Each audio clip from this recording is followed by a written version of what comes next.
صفات لازمہ 17 ہے اور ان کی پھر 2 قسمیں ہیں.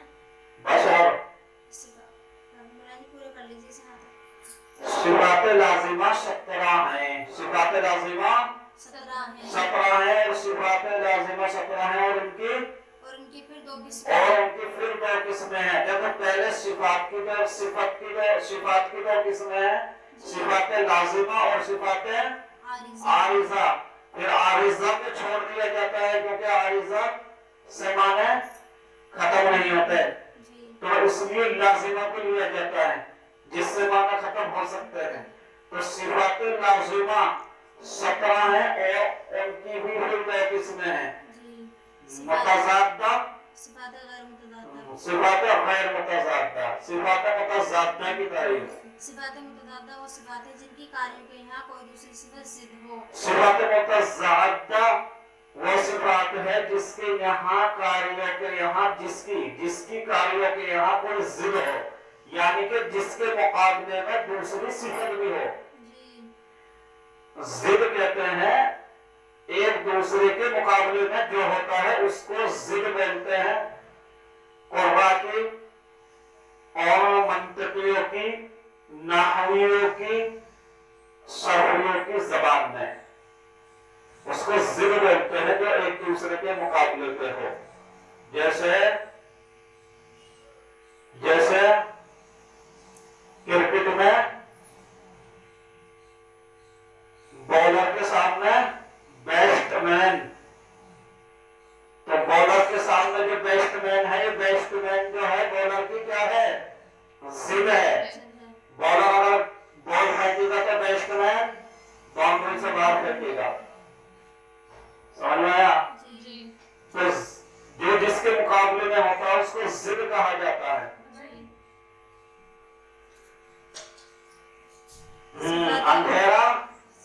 اندھیرے کی ضد کیا ہے روشنی. گناہ کی ضد کیا ہے نیکی. تو سمجھ میں آ گیا. تو جس کی کوئی ضد ہو کاریوں کے یہاں جس کا کوئی جوڑا ہو جس کے مقابلے میں کوئی دوسرا بھی ہو اس کو صفات متضادہ کہتے ہیں. اور صفات غیر متضادہ وہ صفات ہیں جن کی کاریوں کے یہاں کوئی ضد نہ ہو یعنی کہ وہ اکیلی ہو. جیسے اکیلی چیز کوئی بھی سمجھ لو آپ. لائٹ اکیلا ہے اس کی کوئی ضد نہیں ہے بس کنیکشن کاٹو گے تو چلی جائے گی. سمجھ آیا؟ بات مت کرو سننے پر بھی نیکی مل جائے گی. یہاں وہ شخصیت موجود ہیں جن کے قدموں کے نیچے فرشتے پر بچھاتے ہیں. جن کے قدموں کے نیچے کیا کرتے ہیں فرشتے کیوں بچھاتے ہیں